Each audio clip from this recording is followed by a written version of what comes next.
I am Enrico Baccarini and I'm a cultural anthropologist, and for many years, for more than 20 years, since I was a teenager, I've been studying the East, especially India, which has always captured my interest. The charm of this territory and the mysteries, the historic mysteries that concern these territories. India is certainly the land par excellence. It's the land that since the first colonizations has always attracted the curiosity and interest of us Europeans, because it's a world totally different from how we know it, a completely different life from how we live it, both yesterday and today. And today, more than ever, with progress, with technology, with the society in which we live, we find ourselves seeing these differences. And there are certainly many points of contact. There have been very important, very prolific commercial and cultural exchanges over both the centuries and millennia, but we still have a lot to discover about India and the East, the Far East in general. Obviously, India has had various dominations, from the Muslim one to the Portuguese one to the English one, which unfortunately, in many cases, similarly to what happened closer to us too, they have destroyed and erased what were cultural and historical heritages that concern these places. But some of this heritage has been preserved.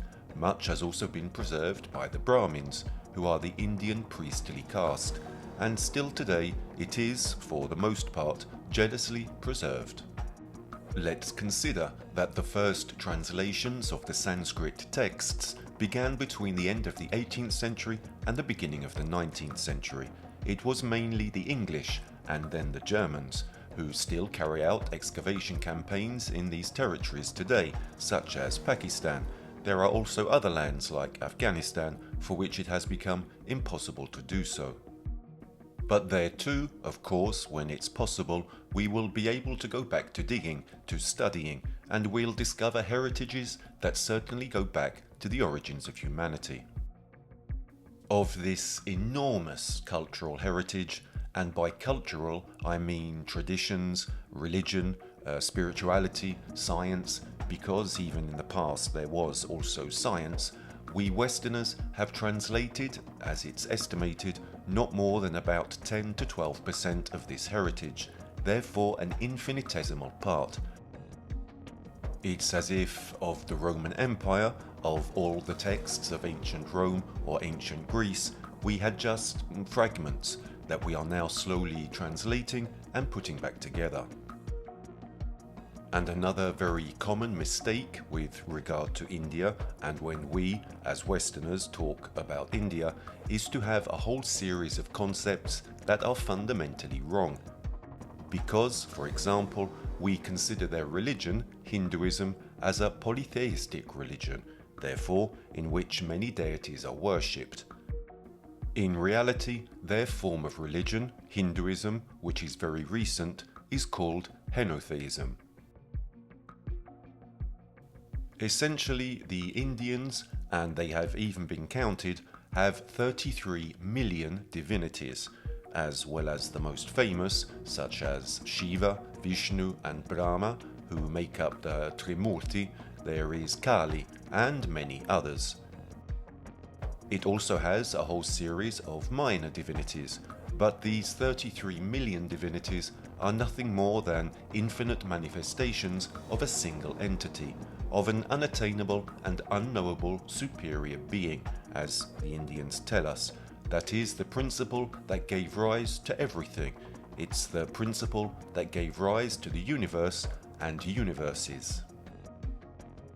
Because, as absurd as it sounds, a fundamental concept of modern and also more ancient Hinduism is the fact that there are infinite universes.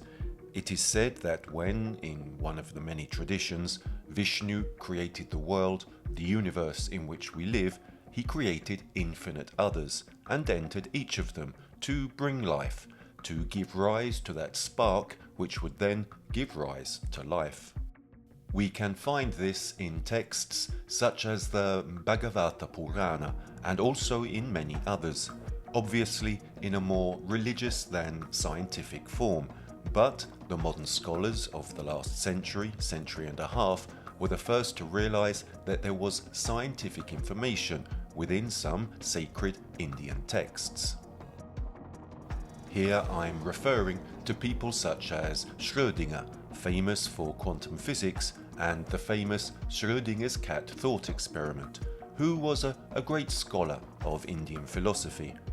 In his biography, he even states how Indian philosophy and Indian religion had inspired him for certain theories concerning the beginnings of quantum physics. Max Born was another very important scholar and physicist and one of the fathers of quantum physics, and Wolfgang Pauli, who, for example, together with Jung, wrote the book on synchronicities. Also Oppenheimer, who has returned in the limelight in recent years thanks to the documentaries and films about him. It was a historic moment when he was interviewed about the 2 atomic bombs in Japan, in Hiroshima and Nagasaki. When he was interviewed by the American state TV, he quoted a piece from the Bhagavad Gita. He said, "Now I am become death, the destroyer of worlds." And this was a phrase taken from an Indian text, because he had studied and was deeply fascinated by this world so far away, by this philosophy, by these religions, and I use the plural voluntarily because they have been a source of inspiration for many scientists, as well as being a personal fascination. This knowledge has been stratified over time, in the sense that I was talking about earlier, that Hinduism is something modern. In fact, it is one, if not the oldest religion in human history. But it has had various historical moments that, from a certain moment on, we are able to understand, codify, and fit in a temporal level. In ancient times, we speak of Vedism, for example, between 1600 and 1500 BC, which was followed by Brahmanism, which is a period in which the Brahmins, the Indian priestly caste, assumed total power in their figure, and then later, much later, around 700 to 600 BC, more or less almost contemporaneously with the birth of Buddhism, Hinduism as we know it today began. Before Vedism, therefore before 1500 BC, everything was more cloudy, because in those territories, as unknown as they are and were, an immense civilization existed, and it did exist. I would even say a civilization that is yet to be discovered, which is the Valinda civilization, the Harappan Civilization, which had an enormous territorial extension. It covered all of Pakistan, northern India, and it also covered a piece of what is modern-day Afghanistan. And also, in this case, there are many mixes with what will then be Zoroastrianism later, which is another matter, another religion, but they have many points in common. We know almost nothing about the Harappan civilization. In fact, we know very little. We can't even decipher their steatite clay tablets. But we do know that much of their knowledge flowed into what later would become Hinduism. Practical knowledge, knowledge of farming, irrigation, but also probably religious and technical scientific knowledge. Regarding the religion, in Mohenjo-daro, which had been one of the cities, if not the largest city of this empire, even if we cannot speak of an empire because there were many city-states, united by culture and probably language and conceptions, but each city was autonomous and lived in its own independence, except for particular moments when they would come together. It was a commercial civilization, but in Mohenjo-daro they sailed down the Indus River, arriving in the Indian Ocean, and traded, for example, with the entire Mesopotamian world, with the Sumerians, and small seals, small statuettes have been found, where archaeologists have identified figures such as that of Rudra, which is the ancient name of Shiva. They have also identified that which are the asanas of yoga. So, with a very high level of certainty, it is stated that yoga was born in those territories at least 5,000 if not 6,000 years ago, but probably earlier, and this coincides with the tradition of the original yoga. The yoga that we have in the West is a completely different thing, let's say modelled for the use and consumption of us Westerners. So these are small details along with many others. For example, lingams have been found in the sites of the Harappan Civilization. Lingams of this civilization which later meld into Hinduism and are one of the various symbols attributed to Shiva. So there is a historical continuity that is truly lost in the mists of time. It is lost in an extremely remote past, and as far as the Indians are concerned, this is nothing strange or particular, because the Indians themselves, in their texts, therefore consultable and verifiable, tell us, for example, how after a huge flood, which they call pralaya, which is a myth common to many civilizations, a small group of men and women were saved, who had then restarted what is civilization as we know it today. Among these figures there are, for example, the 7 wise men, who are 7 very important figures, to whom we will also return later, who had the aim of preserving the Veda, which is not only the sacred text for the Indians, but also literally means knowledge. These figures are traditionally considered earthly human beings, not divine, but then, of course, over time they were deified because their role and their importance were huge, were enormous for this people. Something else to say about India and Hinduism is the fact, before we said it is a henotheistic religion. In Hinduism, as in other religions, but in particular in this one, there are various visions, various schools of thought. Then there are philosophical, theological schools that differentiate this religion from many others. They are called darshanas, and there are 6 main ones, and then there are minor darshanas. Within these, for example, there is the darshana of yoga, in which yoga, from a basic or a simple discipline that was just used to meditate or to reach a state of enlightenment or concentration, becomes a real religious apparatus, and this, for example, happens with Patanjali, more or less in the 3rd century BC. But the important thing is that, for example, we find another darshana, which is the darshana of the Vaisheshika, which is a darshana we could say is purely scientific, in the sense that these figures studied, they prayed, they were Brahmins for all intents and purposes, but their main task was to understand creation, to understand the world in which we live and the universe in which we are immersed. This is another incredible concept, but it is a concept that has been present in Hinduism for thousands of years.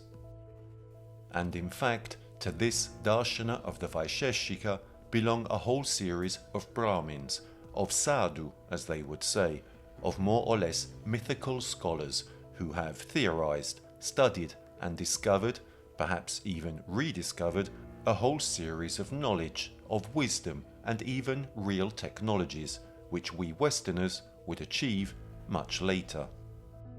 For example, we have Kanada, who, many centuries before the Greeks, theorized the existence of the atom, therefore of particles, if we can define them that way, that are extremely small, infinitely small, but they are the basic bricks for building the matter in which we live. They had managed to calculate the diameter of our planet long before Eratosthenes, therefore already presupposing a concept of a spherical and not flat Earth, as centuries later was theorized in the West. The error in the calculation of the Earth's diameter was even smaller than that of Eratosthenes, and we only reached that level of precision in the 19th century. They had calculated, understood that there was a limit to light, and calculated its speed. This may also seem incredible, but their data is something truly unique. And then we have a whole world of technological knowledge, which concerns, for example, electricity, which they certainly had discovered and used. We're not sure how or where, but this is clearly evident in their texts. The Baghdad batteries are famous, and they date back to the 3rd or 4th century BC, and they were small terracotta jars where small electrical currents were created through acidic substances, such as lemon juice or similar substances. Then there are Indian texts where it is clearly described how to build batteries or electric cells, but with much higher voltages.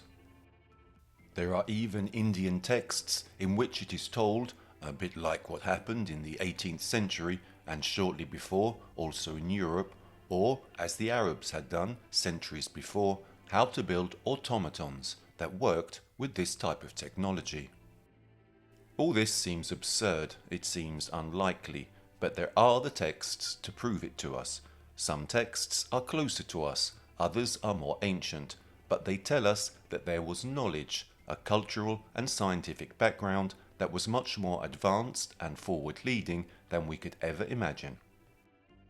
Knowledge that was partly destroyed with the arrival of the numerous colonizations, and instead, partly some of it became a current, a secret doctrine, handed down only in certain schools, and only on a verbal level, which is the cornerstone of the entire Indian tradition, the transmission of oral knowledge, and which is a heritage that in a large part, has not yet emerged.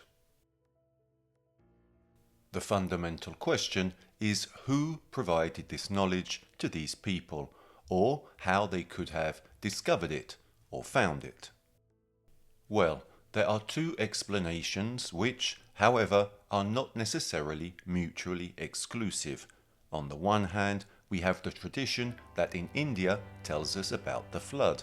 It tells us how before the civilization in which we all live today, there was another one. And this too is a myth, or at least a statement that we find in many realities, not only in the Indian world. So therefore, before us, there existed another civilization that had reached high technological levels, but not similar to ours. They didn't have smartphones, or tablets, or fossil fuel cars, but certainly, based on their traditions, they had reached very high levels of what we today call technology. On the other hand, and this does not exclude the previous explanation, there are a whole series of reports which here too seem to speak of science fiction, but they are among the oldest reports in the Indian world, which tell us how that people, as well as others, but that people in particular, had received over time, over the millennia, the visits of beings that they define as divine. Beings that descended from the sky aboard flying chariots, the ancient Greeks would have said. The Indians call them vimana, therefore machines that needed fuel, needed a whole series of elements that could be comparable to modern planes or aircraft. And from these vimanas they came down, these beings who were then deified, beings like Shiva, like the four Kumaras, like Narada Muni. There are many deities who are contextualized in the Indian world and who are clearly stated to have come not from this planet, and they state this very clearly. For example, Narada Muni, who is one of these deities, is narrated how on his vimana and with his harp in his hand, holding his instrument in his hand, he travelled from planet to planet to bring the rudiments of civilization. Today this may seem banal, simple, or easy to say, but we must put ourselves in the perspective of at least 2,000, if not 3,000 or 4,000 years ago. These are concepts that did not exist in an era and could not exist, because apart from in the Indian world, which seems like a pearl in a sea of diversity, these concepts were normality. We are talking about anthropomorphic, sentient beings, similar to us, but not necessarily the same, who arrived here on our planet and helped these individuals, this people, to grow, to improve themselves. It was not only scientific, technological, or more material knowledge, such as breeding animals, or how to irrigate fields, and how to perform an agricultural rotation, but it was also spiritual knowledge, and the entire Indian world teaches us this greatly. There are texts that speak to us and describe this to us. For example, there is the Padma Purana, and the Puranas are, after the Veda and the Upanishads, among the most important texts of Hinduism, and the Padma Purana, which means the Purana of the Lotus, simply tells in one of its verses how in the cosmos there are billions of inhabited planets, all similar to the Earth. There are various infinite types and types of forms of animals or plants and even insects, but at the same time there are at least 400,000 species similar to the human one, similar to the human race, understood as the race of our planet. And this text appears from and is transcribed from oral form to written text between the 8th and the 6th centuries BC, so it was a much more ancient tradition. It was a tradition that had been passed down orally for centuries, perhaps even millennia before. But already the concept of numbering at the time, we don't know if that number was higher or lower, but already the idea of giving such a high number of beings, similar species as they say in the text, similar to the human one, makes us already understand how far advanced this people was, this civilization, this culture, and in fact the concept of other inhabited worlds in the Indian world has always existed. If you go to India today, perhaps to the large commercial cities that try to emulate, to copy the West, where their tradition and culture is easily lost, perhaps it will be difficult to find people who will talk to you about these things. But if you move to more rural areas, or areas where people still live according to ancient traditions, or even to southern India, talking to a Brahmin, he will surely tell you that for them, life in the cosmos is a fact, and that over the centuries or millennia, beings have arrived on our planet who have helped them, who brought them forward on the evolutionary ladder. Within this whole context, there is something that is truly fascinating and which to date has no explanation. Many times when we talk about India and everything to do with India, you have to live it, experience it, and see it before judging it. A problem of us Westerners is that with extreme ease we judge anything from the simplest to the most complex, but we almost never dig into it, almost never go to see the details and inform ourselves, and neither do we go there, when possible, to find out more. In India there is a form of divination, both in the north but especially in the south. For us, divination is tarot cards, the horoscopes, which are given a value based on the person, but on different levels, which are more or less important. In the Indian world, however, there is a divination that is totally different from ours. There is also astrology, which is called Jyotisha, but which is also very different from the Western one. But the most beautiful, fascinating and important form of divination that they have is what is called on palm leaves, or divination performed on Nadi Shastra, which means leaves of destiny. So what does this tradition, this legend say?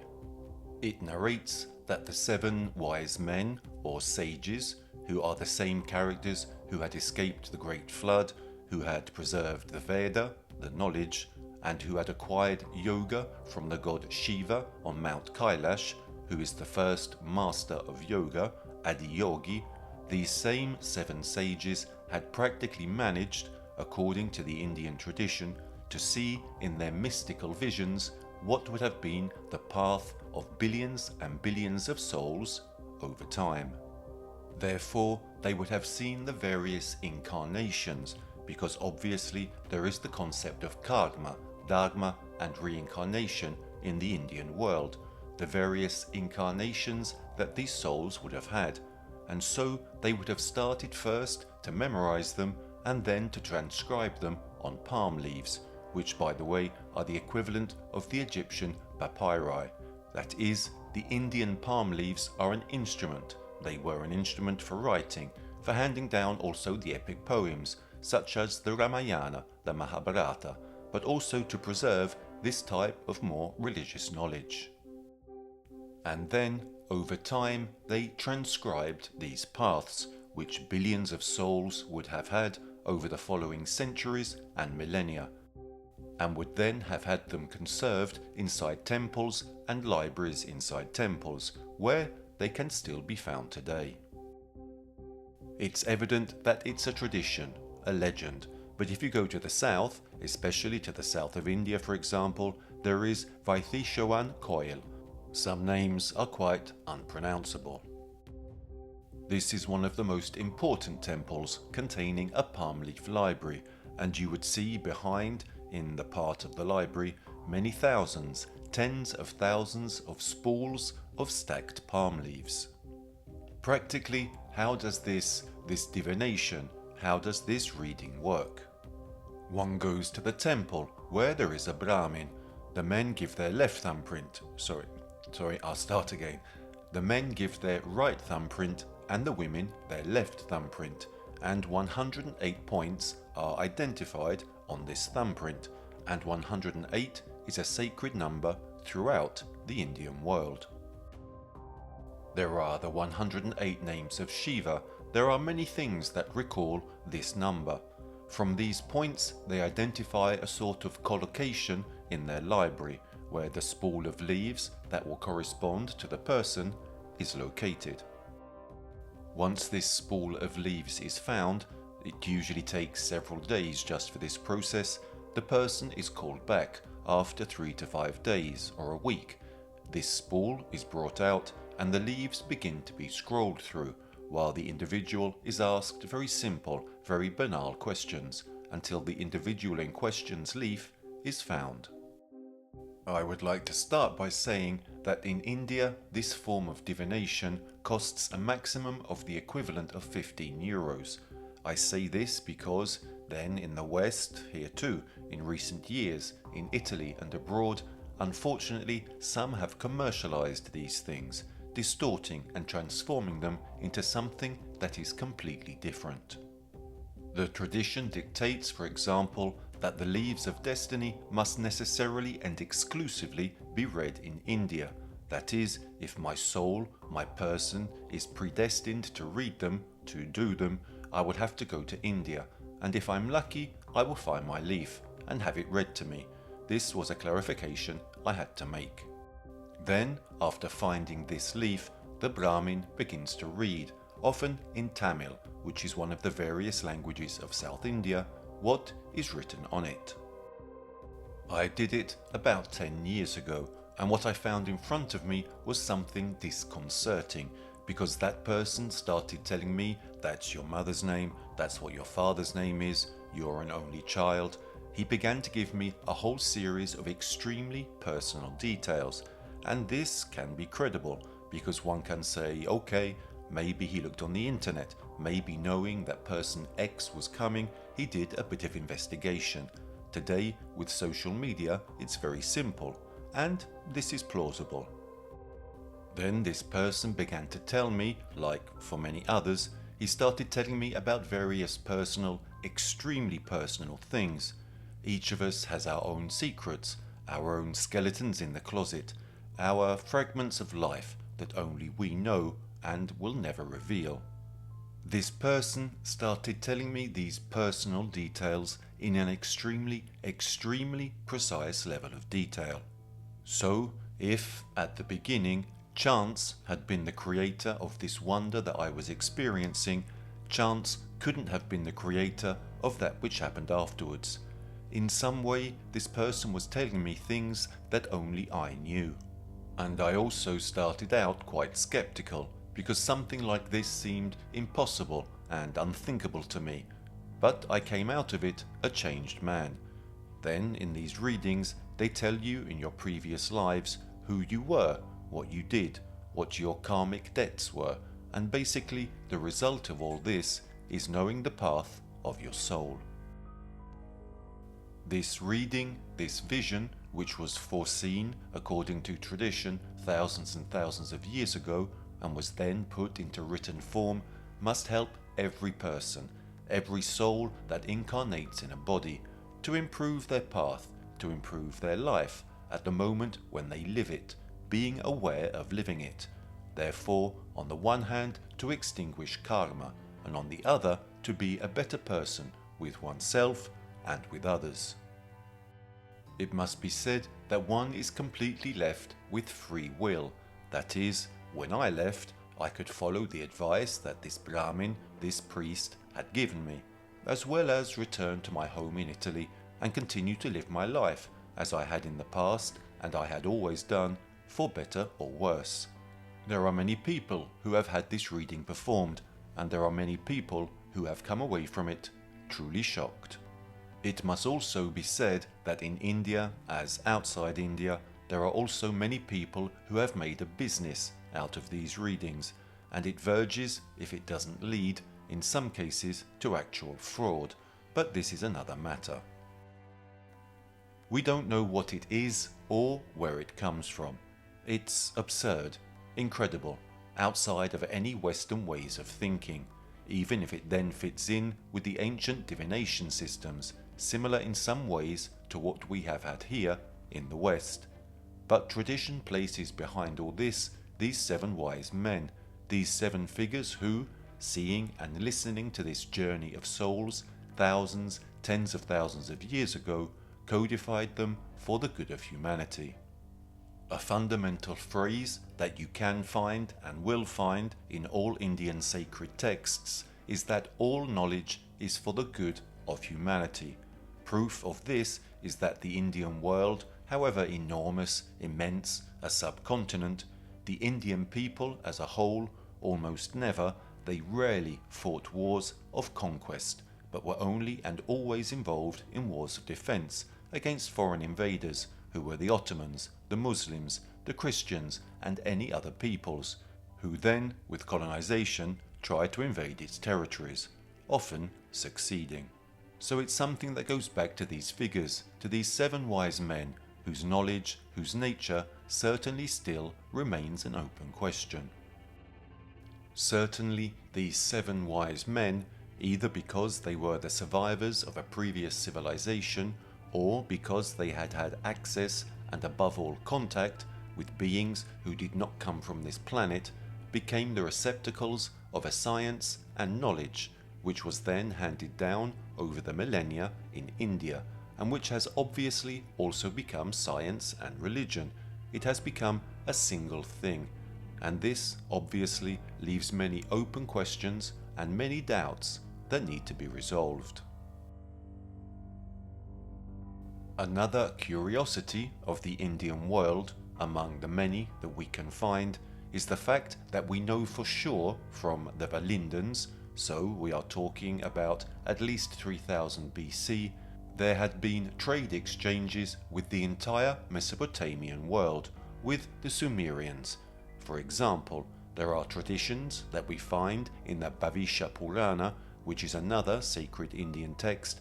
There is a tradition, a legend, that I personally think can never be confirmed nor refuted, which tells a very particular story. It tells the story of a character and his wife. This character was Indian, he was a Brahmin, and at a certain point, as happened in the Egyptian world with Akhenaten, the father of Tutankhamun, who is called the heretical pharaoh because he focuses all his attention and his religiosity only on one divinity, the Bhavisha Purana tells the story of this character who, together with his wife and his disciples, focused their attention only on one Indian god. It is not specified which one, but we are told the name of this figure. This Brahmin is called a Brahman, that is, Sanskrit being an Indo-European language, a is a negation, therefore without the Brahman. His wife is called, like the river, Sarasvati, that is, Lady Sara. Now, Abraham, a Brahman, and Sarasvati, which are two names that we have learned to know since childhood, in the Bhavishya Purana it is told how, precisely for having focused their worship on only one deity and not on all the others, are sent away from India together with their disciples and are sent to what the Bhavishya Purana calls the land of the two rivers, which historically are the Tigris and the Euphrates. This is the history. And then what happens? If we read the Old Testament like other sacred texts, we find the story of Abraham and Sarah, his wife, from Ur of the Chaldees in Mesopotamia in the ancient Sumerian civilization. After having had contact with Yahweh, whatever it was, his mission begins, and from there the history of the Jewish people begins. Obviously, it's a tradition, a legend, if we can define it that way, very fascinating, but it tells us how perhaps part of the origins of religiosity, perhaps even Jewish, some of its concepts can draw their lifeblood from the Indian world, of the world of ancient India.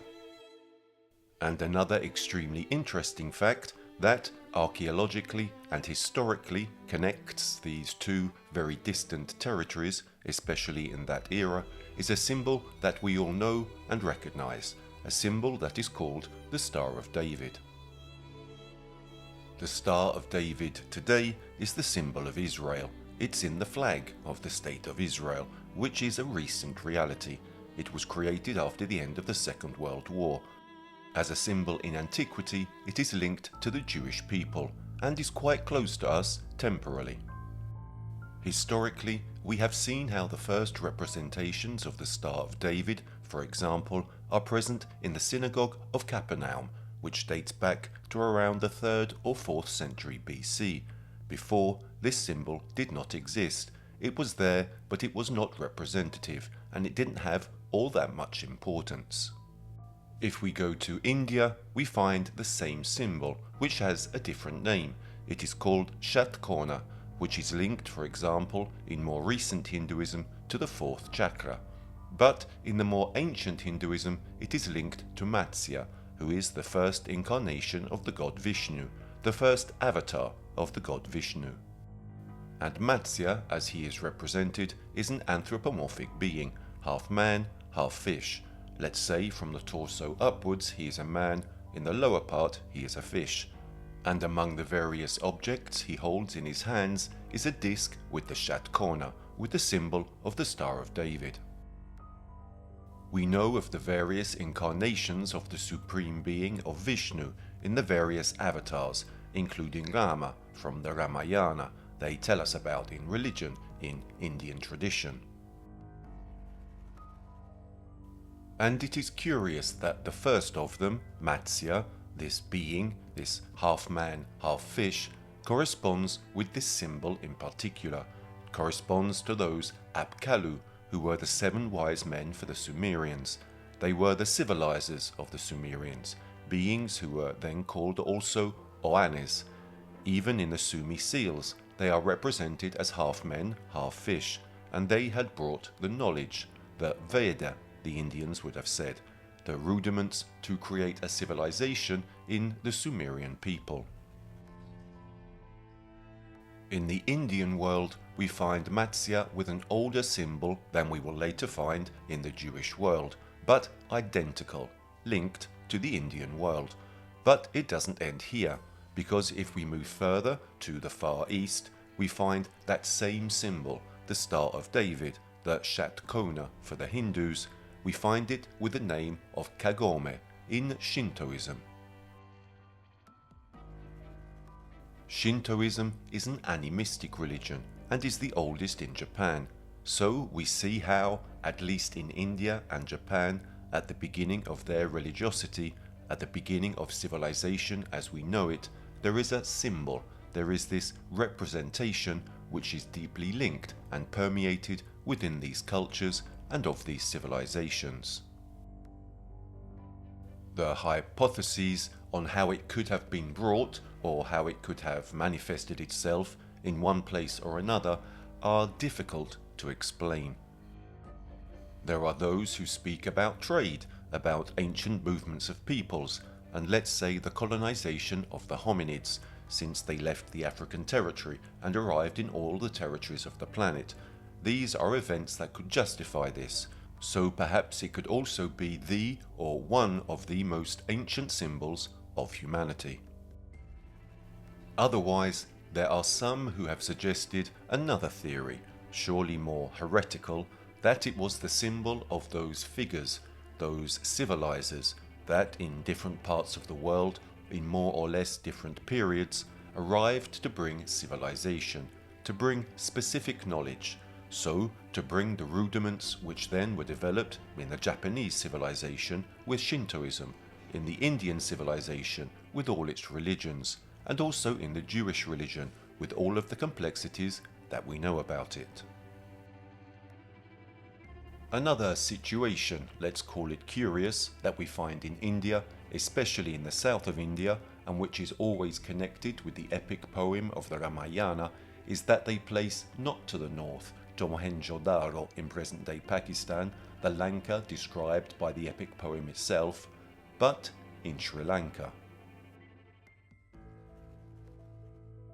This is little known in the West, but if you look, even with simple tools that can be found online, at the tip of India, you will see that there are a whole series of islets that would seem to connect the southern tip of India with the northern tip of Sri Lanka. Today they are islets, but we know that in ancient times, we are talking about centuries, if not at least 1000 years ago, this was instead a land that for about 37 kilometers connected the south of India with the north of Sri Lanka. It seems to be a natural formation, but several times they have tried to understand it and to study it. It has never been certified that it could be a natural deposit of sand and rocks, nor that it could be an artificial construction, therefore created by man.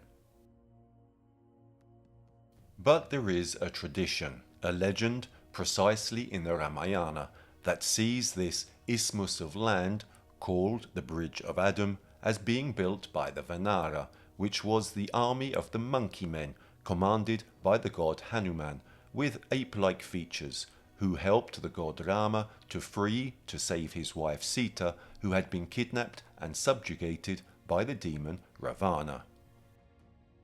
The tradition of the Ramayana tells precisely how this army of Vanara, which literally means men of the forests, for which the transliteration into monkey men is perhaps a more recent, let's say, iconographic adaptation, because in reality the text tells us how these men, yes, they were covered with hair and lived in the forests, but it does not really describe them as monkeys.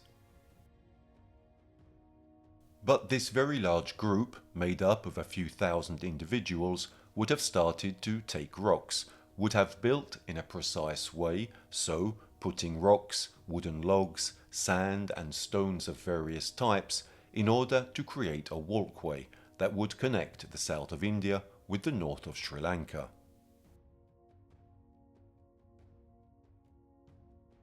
And according to the epic poem, they would have succeeded. What we see today is actually an anomaly, something that should not be there. Also because that piece of sea is full of very strong currents, so it is difficult that a deposit could have been created in that area if it had not been done in a precise and conscious way by some individuals. There are old maps, there are ancient traditions that go beyond the epic poem of the Ramayana that tell us just how this isthmus of land connected the two parts. And the curious thing is that the measurements that are given inside the Ramayana actually correspond to what the real length of this stretch of land is, that was once walkable. The tradition claims, in fact, Lanka, the city of Lanka, which was the domain ruled by the demon Ravana, who had kidnapped Rama's wife. It's a bit of a play on names and words, but it places the city of Lanka in present-day Sri Lanka. And even though its territory, plants and so on do not correspond to what is really there today, as centuries or 4,000 years ago in Sri Lanka, however, popular tradition places many places described in this epic poem there. It must be said, however, that there are one or two extremely curious facts. First, there is a structure engraved in a rock that today is a Buddhist temple that is called the Stargate of Sri Lanka, that would seem, and we must use the conditional, to be a very simple representation of what our galaxy is. We do not know who made it or when it was made, but the arrangement of certain incisions recalls and mirrors that of certain constellations, but in particular the position of certain spirals drawn in this vertical rock mirror what the position is of certain galaxies in our galaxy, in the part that we can see. This can obviously be a random event, or it may have been deliberate. However, the question is, who had the tools and knowledge to draw this type of map in very ancient times, more precisely in Sri Lanka?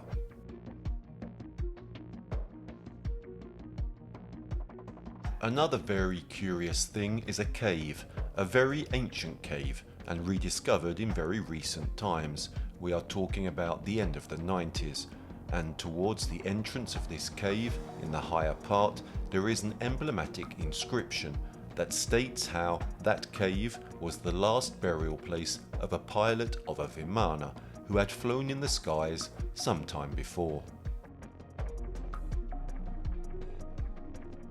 And this brings us back to recall those aircraft, those flying machines, which, to all intents and purposes, flew in those skies at least 4,000 to 5,000 years ago, if not earlier, as is told by the tradition and perhaps even the history of India as well as Sri Lanka. These are obviously scattered elements, but they tell us a very different story compared to the one we have lived and known in the West.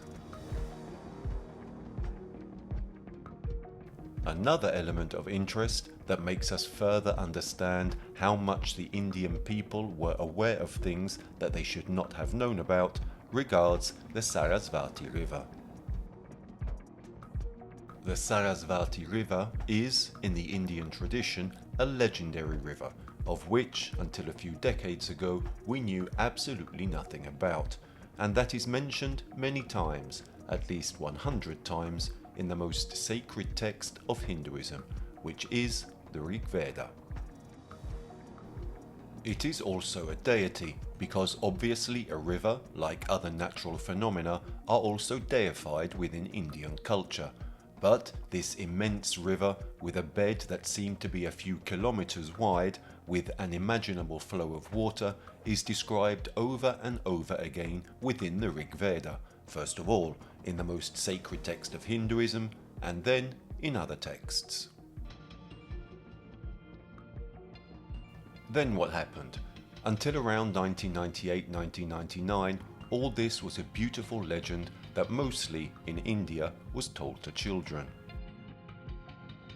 Then what happens is that satellites are used, the Landsat satellites, which were the first satellites used to study and map the globe at the end of the 90s. We then realise that the area in which it was said in ancient times this immense river was, precisely the river Sarasvati, from the satellites and then from analyses that were performed later, even going to the location, actually it was a very ancient riverbed of a really huge river that had dried up due to a series of tectonic movements. So the water, instead of flowing on the surface, at a certain point had been channeled underground. This river had dried up definitively towards 1900-2000 BC, so we are talking about 4,000 years ago. Historically, that is the period in which the Valinda civilization ends, But it's impossible that this knowledge had reached as far as 1500-1300 BC, when the Rig Veda begins, as far as we know, when the Rig Veda begins to be composed and structured for the first time. Unless there was a link between the Valinda civilization, their knowledge, their culture and tradition, and what in various centuries later will become the first form of Hinduism. And this justifies their culture, their tradition, which tells us how the most sacred knowledge is handed down from mouth to ear, from teacher to disciple, in an unaltered way, therefore without modifying it over the centuries. This could find further justification in the rediscovery of the river Sarasvati, which until 1998-1999 was a legend. Then, after these discoveries made by these satellites, by the Landsat, it returned to being a reality. In my opinion, this makes us understand how little we know about the West. We know little about our planet, but we know even less about everything that is India or the Far East in general. These are cultural heritages that are very distant from us, but not necessarily different, but distant temporally, historically, and which provide us with a history that for us sometimes can seem absurd or impossible. But I believe it to be very genuine, because there is much more evidence in the East, in the Far East, of civilizations prior to ours, of constructions that are impossible to explain with the knowledge of those eras, but they are present and must be investigated.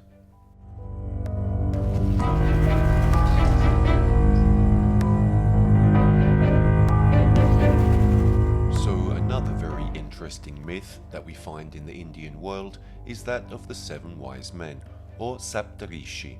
These 7 wise men are basically the civilizers of the Indian people. Tradition states that Manu, the Indian Noah, following the coming of the Great Flood, when he saved the seeds of plants, animals, men and women, his main purpose, however, was to save knowledge, which in Sanskrit is called Veda, like their sacred text. And in order to save knowledge, he took the Saptarishi, the 7 wise men, and made them board his boat. Then, after all the events, a very long period in which the ship is tossed from side to side, it finally lands on the Himalayan chain. The waters recede, and when the land begins to be visible again, they all come out, and these wise men begin to move to bring civilization back among the survivors, even in very distant areas. This myth, this tradition, this legend is very interesting because it tells us about a flood of a previous civilization, of a new civilization that must be recreated for the Manusmriti, the laws of Manu. These characters were real characters, they were of flesh and bone, who would later be, much later, deified, precisely for this fundamental role of bringing civilization back to men. And the curious thing, however, is that we find this myth in many other areas of the planet, and this obviously raises questions. That is it legitimate for similar, even identical myths to develop in different areas of the planet?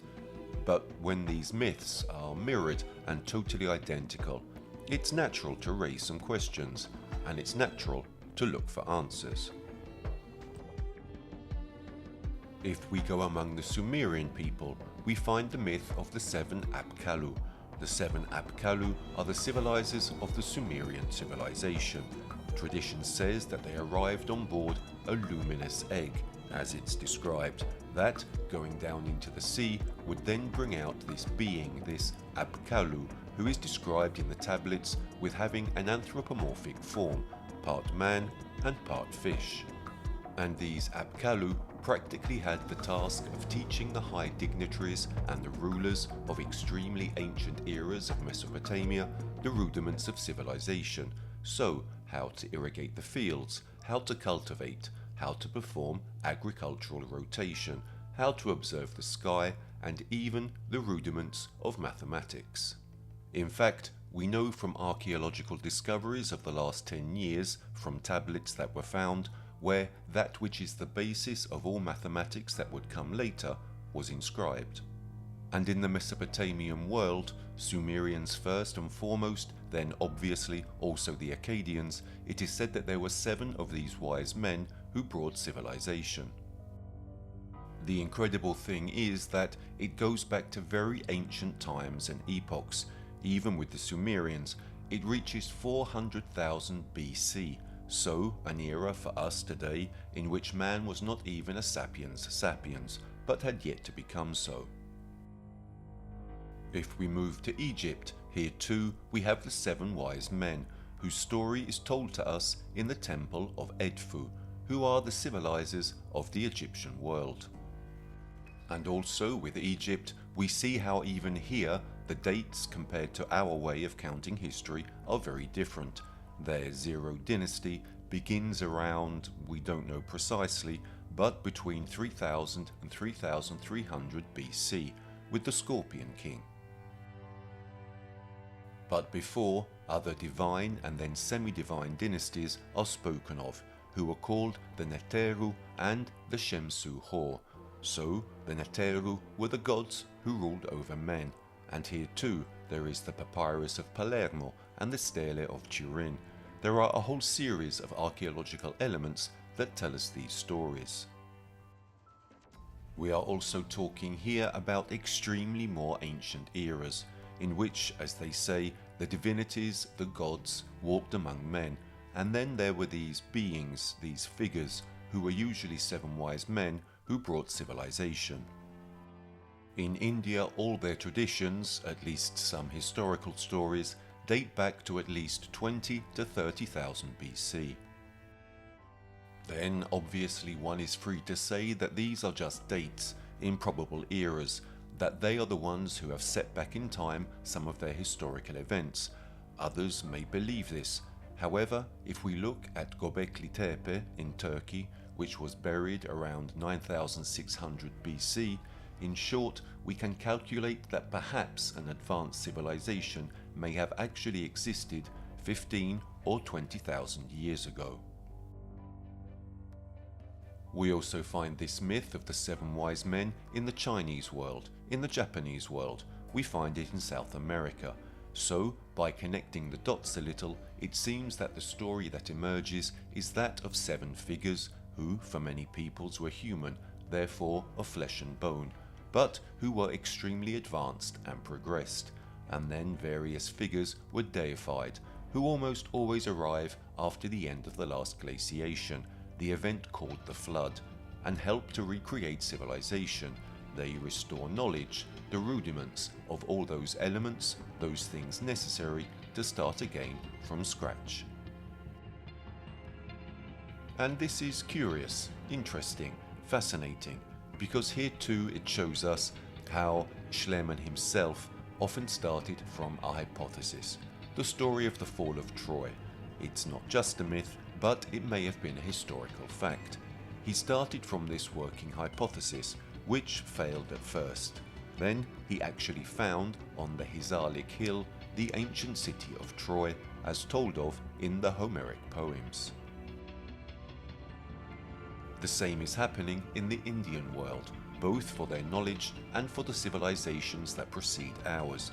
Here too there is archaeological evidence, both for their traditions, which contain technological scientific knowledge, and data and information which would have been impossible to have in such ancient times, and which, at least in my opinion, necessarily presuppose that someone more advanced and progressed, and perhaps not necessarily of this planet, provided some of their wisest and most knowledgeable men. I think that the most important lesson, which is also very simple and banal, is that if we look at India and Hinduism, Hinduism is a word that encloses many meanings and has many facets. The term Hinduism was created by the British. Indians do not call their religion Hinduism, they call it Sanatana Dharma, that literally means the eternal religion, that never had a beginning and will not have an end.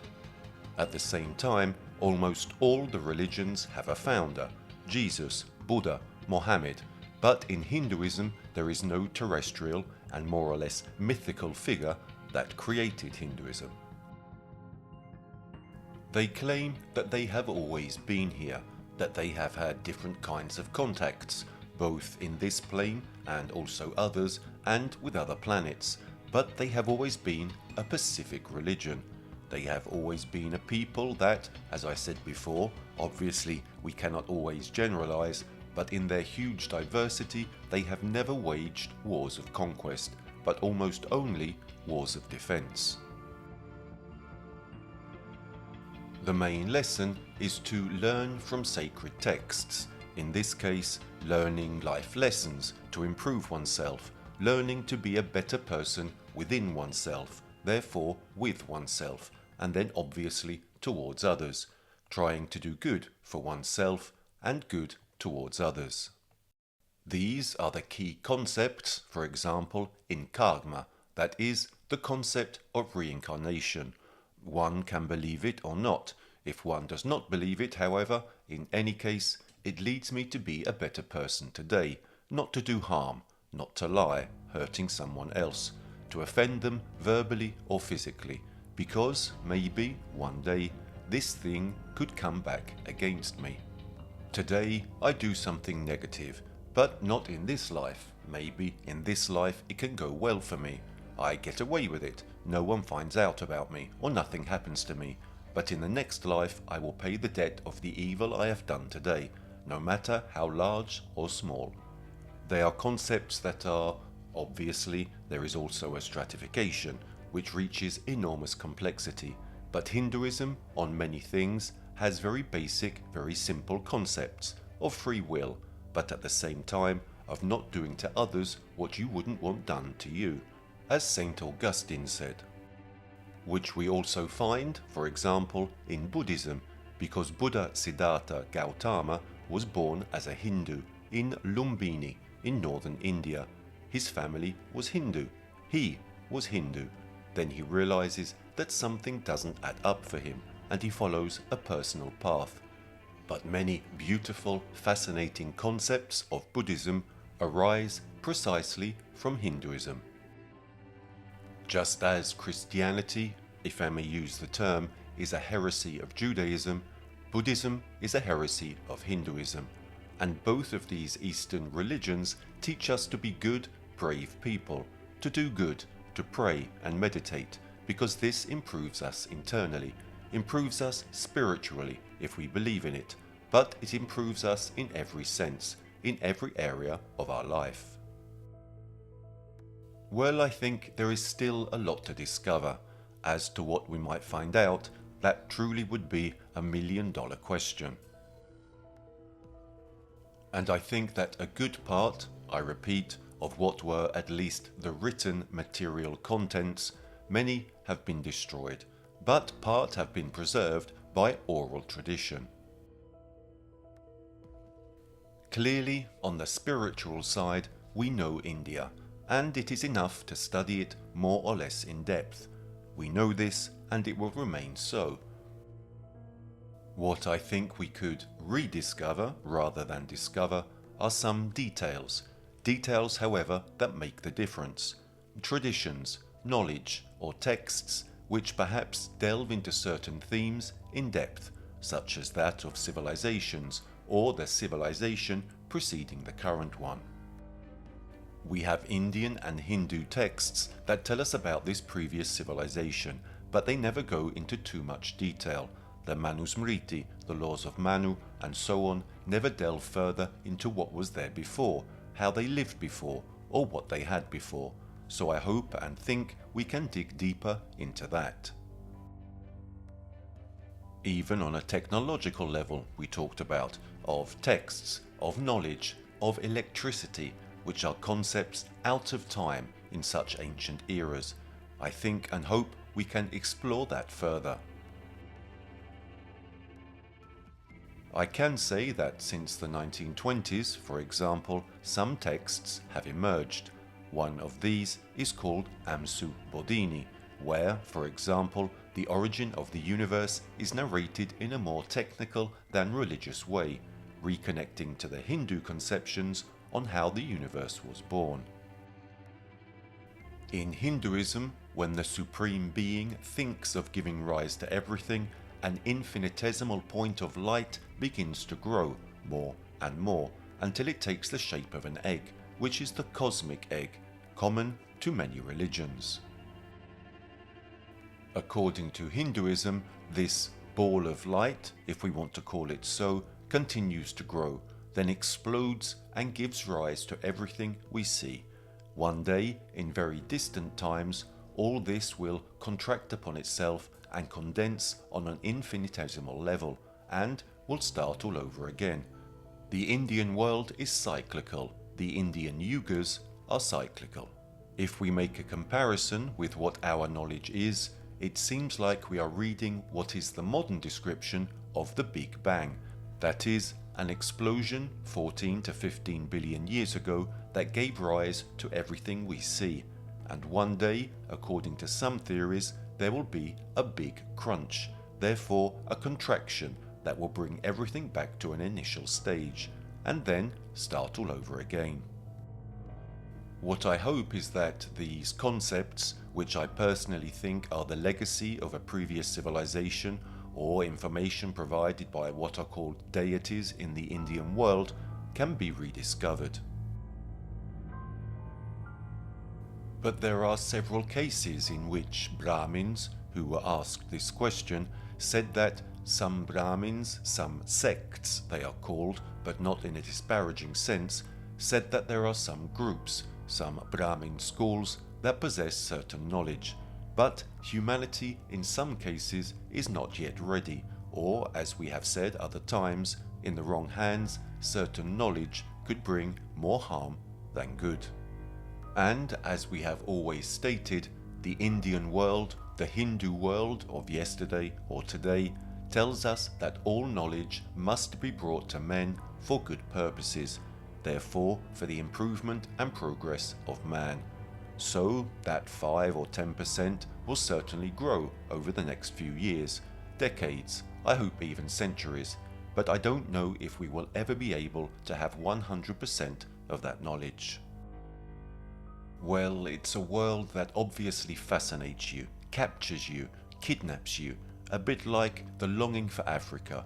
You are forced, you can't abandon it, you are forced to return to it every now and then. I must say that everything started because I felt this call, this fascination. There are those who might say that perhaps in a previous life, centuries or millennia ago, I lived there. I don't know, but I felt and feel a call towards these places, towards these cultures, towards these spiritualities, and by asking myself questions to which I couldn't find answers, I'm not saying that I found the answers, but I say that I perhaps addressed the path towards certain themes, and I started talking about them and spreading them. Themes far from what we see in the West of the East, therefore spiritual groups, practices, and anything else that may interest me, fascinate me, but that was not my objective. I was interested in understanding on a historical level, on a level of events, on a knowledge level, what was and had been in those places. And I have always believed, I have always considered it appropriate to share all this, because I have always told myself that as I was curious about those places, topics that perhaps differed a little from yoga or from various Kundalini practices and so on, there must have been other people who were fascinated, who had asked themselves my same questions. So I found it necessary over the years, and a couple of decades, about 20 years of studies, books, dissemination and documentaries, to share not so much the knowledge, but what I had found. Then, obviously, everyone is subject to error. One can make mistakes.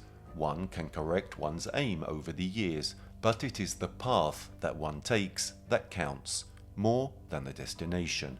And on a personal level, certainly investigating with an open mind, but also a critical eye.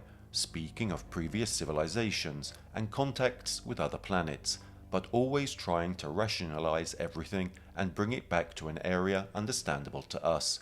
I think and hope above all that it has made me grow, improve as a person, and has certainly enriched me on a human level. This, without a doubt, for the good of humanity.